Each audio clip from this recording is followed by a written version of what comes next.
कांग्रेस विधायक किरण चौधरी ने चंडीगढ़ से हमारे वरिष्ठ संवाददाता पवन सिंह से खास बातचीत की। इस दौरान उन्होंने सत्र की कार्यवाही को लेकर क्या कुछ कहा, वो आपको सुनाते हैं।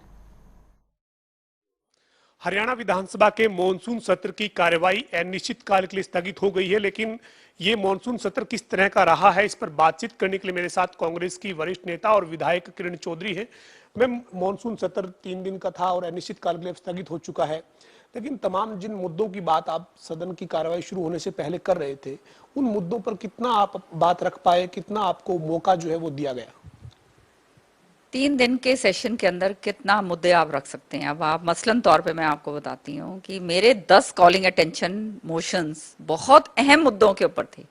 20 प्रश्न थे जो पूरे हरियाणा के बहुत अहम मुद्दों के ऊपर थे। मुश्किल से 2 प्रश्न मेरे लग सके और 2 मेरे कॉलिंग अटेंशन मोशन जो मेरे लगे, और बाकी जितने हैं कॉलिंग अटेंशनों को रद्दी की टोकरी में रिजेक्ट करके फेंक दिया और कहा यह गया कि हमारे पास मटेरियल नहीं है सेशन और आगे चलाने के लिए। तो आप सामने समझ सकते हैं कि अब जब ऐसे मुद्दे, जो किसानों के मुद्दे, बेरोजगारी का मुद्दा, महंगाई का मुद्दा, पेपर लीक का तो ये खैर आ गया था, लेकिन ये गैस जो है 25 रुपए जो है बढ़ा दी गैस, डीजल पेट्रोल के ऊपर जो वैट लगा रखा है, ये सारे भ्रष्टाचार जो इतना हो रहा है, ये सारे इनके ऊपर मुद्दे ही मुद्दे जो हैं हम लेकर आए थे। सारे के सारे कॉलिंग अटेंशन मोशंस वो सारे के सारे रिजेक्ट करके डाल दिए। एक जो मैंने लगाया था काम रोको प्रस्ताव किसानों के लिए, जो आज किसानों के ऊपर इतना उनको प्रताड़ित करा जा रहा है, सेडिशन के केसेस उनके ऊपर डाले जा रहे हैं, वो आंदोलन करते हुए बेचारे 8 महीने से ज्यादा हो गए, 600 से ज्यादा ने शहादत दे दी है। उनके ऊपर जो हम चर्चा करना चाहते थे वो उठा के रद्दी की टोकरी में फेंक के यूं फेंक दिया बाहर कि ये कोर्ट में लंबित है ये मसला। कोर्ट में क्या लंबित है ये मसला? कोई मसला लंबित नहीं है। इसका मतलब तो ये है कि किसानों के प्रति, वो किसान, और किसान जब मैं कहती हूँ तो वो एक जाति विशेष नहीं है, ये जो है ये लोगों को समझना चाहिए कि किसान बर्बाद अगर हो रहा है तो मजदूर बर्बाद हो रहा है, और मजदूर के साथ साथ व्यापारी बर्बाद हो रहा है। सारा वर्ग जो है हमारे हरियाणा में तो कृषि प्रधान प्रदेश के कारण नाते जो है, अगर किसान ही बर्बाद हो गया तो फिर रह क्या गया? हमारी तो अर्थव्यवस्था सारा कुछ जो है यहाँ से चलती है। मॉनसून सत्र में सरकार ने करीब दर्जन भर जो है वो विधेयक पारित किए हैं सदन के पटल पर, लेकिन 2-3 विधेयक ऐसे हैं जिनके ऊपर लगातार चर्चा हो रही है। परिवार पहचान पत्र से जुड़ा परिवार पहचान पत्र विधेयक 2021 सदन में पारित हुआ है। आप इस विधेयक के ऊपर जब चर्चा हो रही थी तो आपने ये भी कहा कि क्या कैबिनेट की अप्रूवल ली गई है, नहीं ली गई है, इसका डाटा सुरक्षित नहीं है, ये हैकर्स के हाथ लग सकता है, और इस तरह का आपने कोई एग्जाम्पल भी दिया। तो क्या लगता है इस विधेयक को सरकार को लाने की जरूरत क्यों पड़ी? जल्दबाजी के अंदर सारे विधेयक लाए जाते हैं और इतनी बुरी तरह से ड्राफ्टिंग होती है, वो सारा मैंने तो दिखाया। ये जो लैंड रिहैबिलिटेशन एक्विजिशन जो बिल है, इसका तो उसके अंदर जो उसमें लिखा हुआ था प्रोविजो, कि ये प्रोविजो है, वो प्रोविजो था ही नहीं, वो मैंने पॉइंट आउट करा। तो इस तरह से तो ये बिल लेके आते हैं इतनी शॉडी तरीके से, मतलब इतना मतलब इस तरह की ड्राफ्टिंग जो है बिल की, मतलब कभी हमने देखी नहीं। दूसरी बात, ये जल्दबाजी के अंदर करते हैं इसलिए ये सारा कुछ होता है। ये जो परिवार पहचान पत्र की आप बात कर रहे हैं, ये बिल केवल पॉलिटिकल एजेंडा को आगे करने के लिए लाया गया है। और मैं आपको बताना चाहती हूं कि मैंने विधानसभा के अंदर ये बात उठाई कि ये सारा जो डाटा कलेक्ट करा जा रहा है, ये जो कंपनी इनकी कंसल्टेंसी की कंपनी है, उसने खुद सरकार को बोला है कि ये हैक करना बहुत आसान काम है, फिर भी सरकार इसको बहुत तेजी से आगे बढ़ाना चाहती है। तो इसका मकसद खाली पॉलिटिकल है और कुछ नहीं है, क्योंकि जब दूसरे पोर्टल्स हैं, आपके पास डाटा हर एक चीज का आपके पास है। अब जो है आपका हर एक चीज, चाहे आपका बैंक अकाउंट हो, आपका लैंड हो, आपका जो भी आपका लेन देन का मसला हो, जो भी आप काम करेंगे इस पोर्टल पे आएगा, और सरकार उसको जिस तरह से चाहे उसको इस्तेमाल कर सकती है, नंबर 1। और नंबर 2, कोई भी हैकर इसको हैक, आपकी माइनिंग कर सकता है आपकी डिटेल्स को, और उसको अपने गलत तरीके के लिए इस्तेमाल कर सकता है। ऐसा बिल मैं समझती हूँ, कभी हैरानगी की बात है कि वो बिल की जो अथॉरिटी इन्होंने बनाई है उसमें मुख्यमंत्री जी और उनके 6 अफसर जो हैं उसके मेंबर होंगे और 2 नॉमिनेटेड मेंबर हैं। उसका जो एग्जीक्यूटिव भी है उसके अंदर भी इसी तरह से है, इंडिपेंडेंट बॉडी नहीं है। और जिन्होंने गलत इंफॉर्मेशन दी उनके खिलाफ तो पेनल्टीज खूब हैं दबा के, लेकिन अगर ये जो अथॉरिटी के जो मेंबर्स हैं इन्होंने ही अगर गलत काम कर दिया जो बड़े आसानी से हो सकता है तो इनके खिलाफ क्या कार्रवाई होगी, वो उसमें कुछ नहीं है, उसमें साइलेंट है बिल। बल्कि यहां तक लिखा है कि ये जो अथॉरिटी है इनके खिलाफ कोर्ट के अंदर भी आप नहीं जा सकते। तो आप समझ सकते हैं कि कितना ड्रैकोनियन ही एक शब्द मैं इस्तेमाल करूंगी ये बिल जो है जो विधानसभा के अंदर लेकर आया गया है। और जो दूसरा ये किसानों के जो ये जमीन अधिग्रहण का जो भूमि अर्जन पुनर्स्थापित जो बिल आया है जिस पर आपने कहा कि किसानों की जो कंसेंट ली जाती थी वो कंसेंट को खत्म कर दिया गया, इसमें क्या विपक्ष के तौर पर आपको खामी नजर आती है? खामियां ही खामियां हैं। इसको भी बिल्कुल पहले ही किसान का तो सत्यानाश करा हुआ है 3 काले कानून लाकर, उसको तो बिल्कुल तले पे वैसे ही बिठा रखा है। अब ये बिल लाने के बाद पहले 70% जो है वो ये रजामंदी होनी चाहिए थी कि अगर कोई भी जमीन को अधिग्रहण करा जाता था उसको ये हटा दिया पूरी तरह से। ये हटा दिया कि 48 आवर्स का नोटिस दिया जाता था, वो हटा दिया। और सबसे घातक बात जो इन्होंने करी है कि जो इरिगेटेड लैंड है और जो मल्टी क्रॉप लैंड है जहां पर इरिगेशन भी हो रहा है और मल्टी क्रॉप्स हो रहे हैं, उस जमीन को भी आप अधिग्रहण कर सकते हो जो पहले वाले बिल में नहीं था, उसको भी हटा दिया है। और फिर उसके साथ साथ हर एक चीज जो है प्राइवेट पब्लिक पार्टनरशिप में डाल दी है। आप समझ रहे हैं?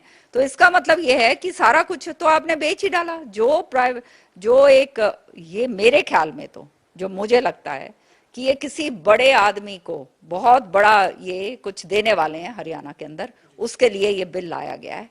और इसका फिर जिस तरह से ये इस्तेमाल सरकारें प्राइवेट प्रोजेक्ट्स के लिए जो है पीपीपी के लिए इस्तेमाल कर पाएंगी, वो जो है आम आदमी के लिए ये हाल हो जाएगा कि आपको कोई नोटिस नहीं मिलेगा, रातों रात जो है आपको कलेक्टर जो है ये आपका खाली करवा देगा। एक पॉइंट और उसके अंदर ये भी है कि जिसको भी बोला गया कलेक्टर जो है वो अवार्ड आपका उसको जाके जमीनी स्थिति देखने की जरूरत नहीं है, वो वहीं पे आपका अवार्ड कर देगा। मसलन तौर पे आपके अगर विल के अंदर ये आपका ये नाम जमीन आपकी है लेकिन आपका कोर्ट के अंदर केस चल रहा है, वो कलेक्टर को क्या मालूम, वो वहीं पे पास कर देगा। मसलन तौर पे रजिस्ट्रियां जैसे होती हैं वो कोई कर देगा। किसी ने जैसे मैंने कल कहा और मुझे तो हैरानगी हुई कि खड़े होके ये कहा गया कि ये किरण जी ने ये बात कैसे कही कि आप मसलन तौर पे कि आपने एक बयाना दिया किसी को एक जमीन के लिए, जिसको बयाना दिया आप तो सोच बैठे हो कि ये जमीन आपकी होगी, उस आदमी ने बयाना आपका ले लिया लेकिन जमीन उठा के बेच दी किसी और को, तो उसके खिलाफ क्या कैसे कार्रवाई करोगे? सारा कुछ खत्म कर दिया है।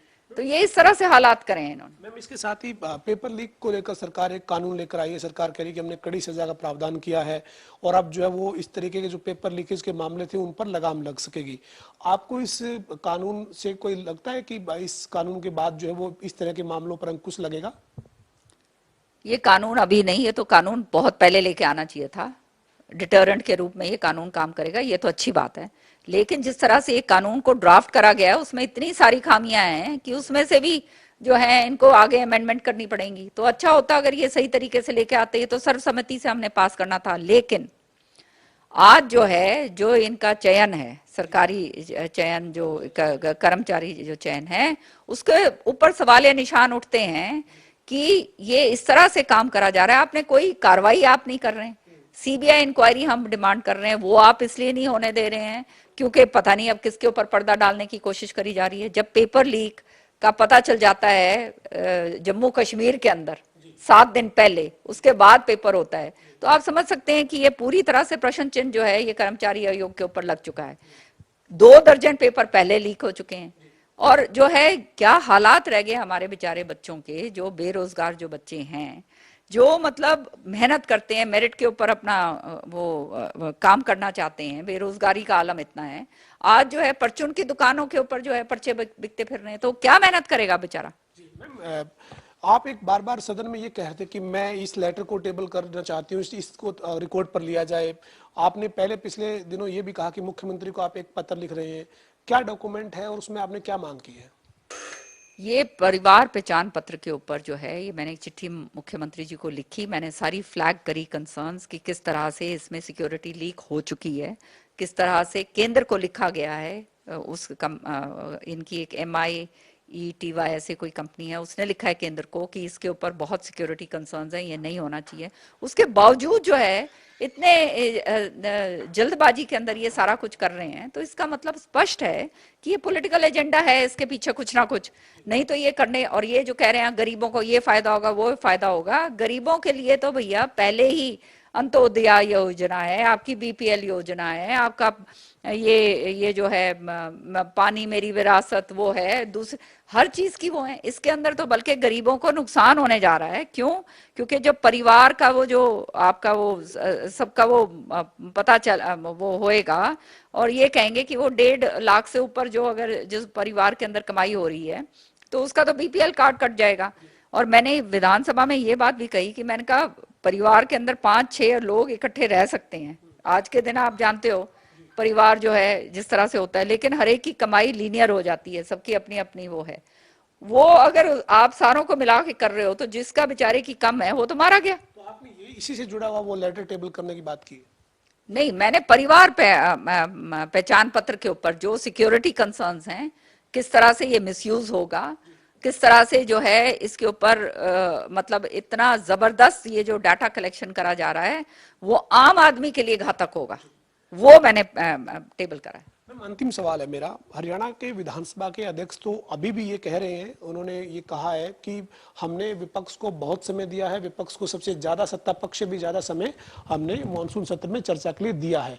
लेकिन आप से ये अंतिम सवाल है कि क्या विपक्ष को समय, स्पीकर साहब कह रहे हैं दावे के मुताबिक उतना समय मिला है, आप जनहित के मुद्दे पर बात रख पाए? 3 दिन के अंदर जो मुद्दे आए उसके अंदर स्पीकर साहब ने जरूर समय दिया, इसमें कोई शक की बात नहीं है, क्योंकि झूठी बात तो मैं बोलती नहीं। लेकिन ये मुद्दे 3 दिन के अंदर हम सारे नहीं लड़ पाए, इसलिए हम बार बार आग्रह कर रहे थे कि आप ये सत्र को आप आगे बढ़ाइए ताकि और दूसरे मुद्दे भी जो ज्वलंत मुद्दे हैं, बेरोजगारी का बहुत ज्वलंत मुद्दा है, 75% इन्होंने जो है बिल पास कर दिया, आज तक जो है उसके ऊपर क्या कार्रवाई हुई है कुछ नहीं पता चल रहा। ये वैट और डीजल जो है इसके इतना, ये डीजल और पेट्रोल के ऊपर वैट इतना लगा रखा है कि भाई क्यों आप लगा रहे हो, हमारे बगल का जो प्रदेश है हिमाचल में वहां पे कम कर रखा है, बीजेपी की सरकार है, तो यहाँ क्या ऐसी आफत पड़ी है कि आप मुनाफा कमा रहे हो। किस तरह से गैस की जो है ये दरें बढ़ रही हैं, किस तरह से स्टूडेंट स्कूल के अंदर जो हैं स्टूडेंट्स का बुरे हाल हो रहे हैं, जो इन्होंने वायदे करे थे वो आज तक इनके पूरे नहीं हुए हैं, पेंशन के आदि आदि, ये सारे जो मुद्दे थे ये हम रखते अगर सदन का अवधि बढ़ती। लेकिन 3 दिन के सदन में अब कैसे हम बात करते हैं। अब मैंने वो मसला रखा भिवानी, दादरी और महेंद्रगढ़ के पानी का, उसके ऊपर ये पूरी तरह से लीपा पोती करके सारा कि कुछ हुआ नहीं, और रातों रात जो है उस दिन जब मैंने मसला उठाया तब रात को जो है पानी जाके छोड़ा है। सारी दुनिया त्राही त्राही कर रही थी और खुलेआम कहते हैं कि पानी की कोई कमी नहीं है और सारी रिटेल तक पानी पहुंच रहा है, तो इससे ज्यादा झूठ और क्या हो सकती है। बातचीत करने के लिए हमारे साथ कांग्रेस की नेता और विधायक किरण चौधरी मौजूद थी, जिन्होंने कहा कि मानसून सत्र का जो 3 दिन का समय था वो अवधि बहुत छोटी थी, इसी के चलते तमाम ऐसे मुद्दे थे जिनके ऊपर चर्चा विपक्ष चाहता था, उन मुद्दों पर चर्चा नहीं हो पाई। हालांकि किरण चौधरी ने यह साफ किया है कि विधानसभा अध्यक्ष की तरफ से उनको समय जरूर दिया गया है, लेकिन अवधि छोटी होने के चलते तमाम मुद्दों पर चर्चा नहीं हो सकी है। इसके अलावा किरण ने तमाम जो बिल पारित हुए हैं उन बिलों में भी जो खामियां हैं उन पर सवाल खड़े किए हैं। वीडियो जर्नलिस्ट विजेंद्र सिंह के साथ पवन सिंह, जनता टीवी, चंडीगढ़।